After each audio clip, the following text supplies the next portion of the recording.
The Deadringer, in concept, is easily one of the most interesting items in the game. It's arguably the only item the spy has that really changes his playstyle in a large way, and it's been a staple in his arsenal ever since its release, way back in 2009.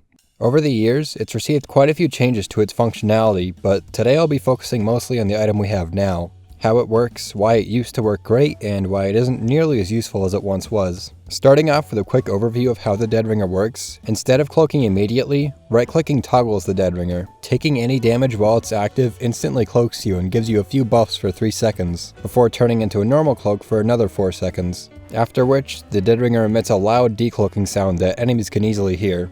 The cloak meter takes a full 20 seconds to recharge from 0 to 100 and can't be sped up by ammo packs or dispensers. A bit complex, but it's much easier to understand once you see it in practice. Before talking about its problems though, I'll quickly go over its effects on gameplay. Since you lose the ability to cloak on demand, you have to rely on disguises and map geometry to stay hidden. This means that the DR favors maps with flank routes and is weaker when there aren't as many alternate routes for you to take. In terms of actually using the Deadringer, there are 2 primary ways of going about it. First is actually trying to convince the enemy that your feigned death was real. While very effective if you're able to pull it off, actually doing so is pretty difficult.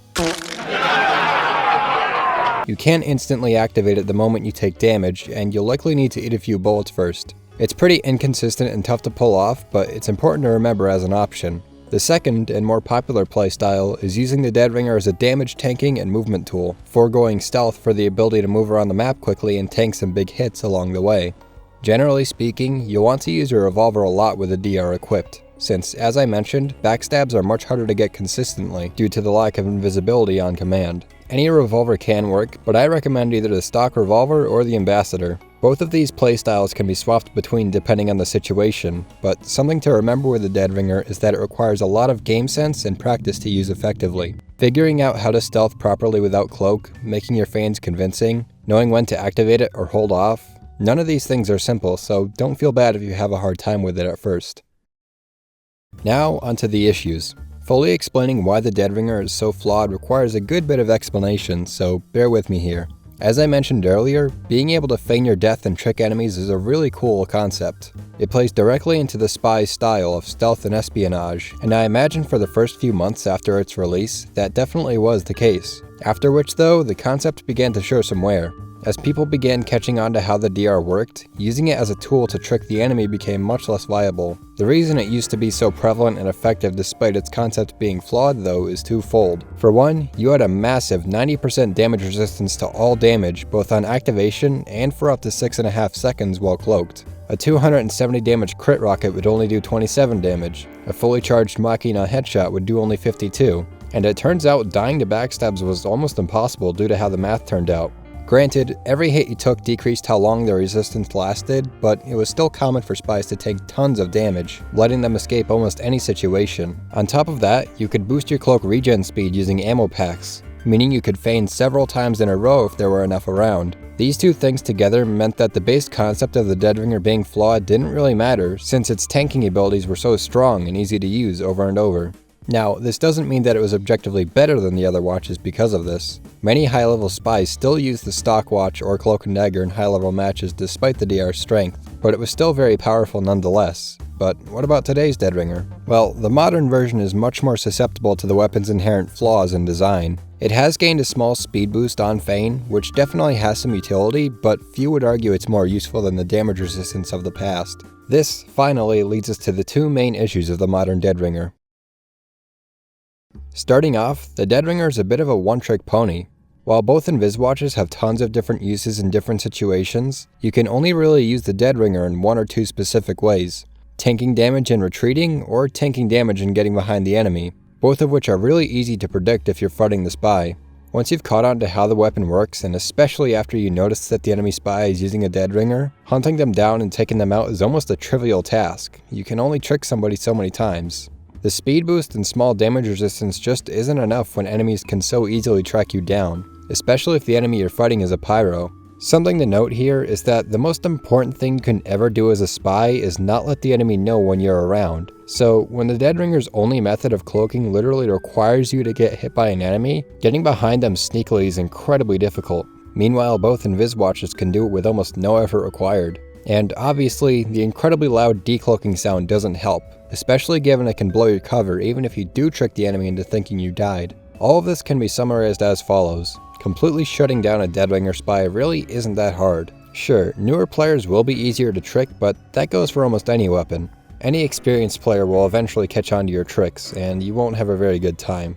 And on to the second big issue with the Deadringer, the recharge time and its vulnerability. While the issues I've just mentioned are definitely a problem, they can be worked around. What cannot be worked around, however, is the recharge time. Barring hitting enemies with the L'étranger or using the Big Earner, there is no way to speed up the horrible 20 seconds it takes to reactivate the Deadringer after being fully used. While it can be made shorter if you decloak earlier, that kinda removes the purpose of getting behind the enemy without them noticing oftentimes. And even then, it still feels incredibly slow. But the problem doesn't just lie in the recharge time. It's the fact that the item that takes so long to recharge is your only reliable source of stealth. Disguising and hiding behind objects can be effective, but they aren't going to work all the time. In fact, I'd say most of the time when you're in enemy territory, neither of these are options you want to spend more than just a few seconds doing at any one time. What all this means is that, when using the Deadringer, you spend a lot of time with no way of escaping a bad situation. Sure, you can use it to get behind the enemy in the first place, but then what? You've probably got a solid 20 seconds where if basically any enemy catches you off guard, you're screwed. You can go for backstabs if you want, but after you get a kill, there's no way for you to quickly stealth out of there. And that's assuming you're even able to get a stab in the first place. Any decent team, or hell, any team with just one decent player is going to have such an easy time hunting you down after you either feign or get a stab. Since once that cloak runs out, if it's even available at all, it won't be hard to find you and take you out. Playing with the modern Deadringer completely revolves around waiting for the thing to recharge constantly. Once you're behind enemy lines, you're essentially forced to wait, since going right up next to a sentry, a few power classes, anything at all without a feign is almost always going to end poorly for you. Now, I definitely won't suggest re-adding the ability to recharge your cloak through ammo packs, since that brings forth its own problems of spam. What I will suggest though is lowering the base recharge time by a lot. Back in Jungle Inferno, Valve removed the ability to recharge off of ammo packs to try to help create a consistent rhythm to fighting a Deadringer spy. Lowering the recharge time wouldn't affect that concept and would make using this thing a lot more focused on actual gameplay, rather than spending minutes of your time waiting for a bar to recharge from 0 to 100. Personally, I think reducing the time from 20 to 13 seconds for a full charge would be good, with a bit of a counter nerf where every time you decloak, it always empties to 0, even if you decloak early. Maybe it's a bit too much, but if you're an experienced player using or fighting against this weapon, let me know what you think. Now, despite what seemed like an overall negative review of the Deadringer, I actually think it's pretty alright. And I really do want to clarify, you can play pretty effectively with it, and by no means is it a terrible or ineffective weapon. The main reason I focus so much on the negatives in this video is that I feel the Deadringer, discussion-wise, has been pretty overshadowed. It just kinda got nerfed a ton over the years. People acknowledged it was worse, and then it faded into obscurity. Thus, whenever I hear almost anyone talk about the Deadringer today, it's either about how strong it used to be, or that they still think it's broken or overpowered today somehow. It's still good for sure, but not that great, hence the title of this video. And if you disagree with me, go to pudis.org/complaints/funny/die.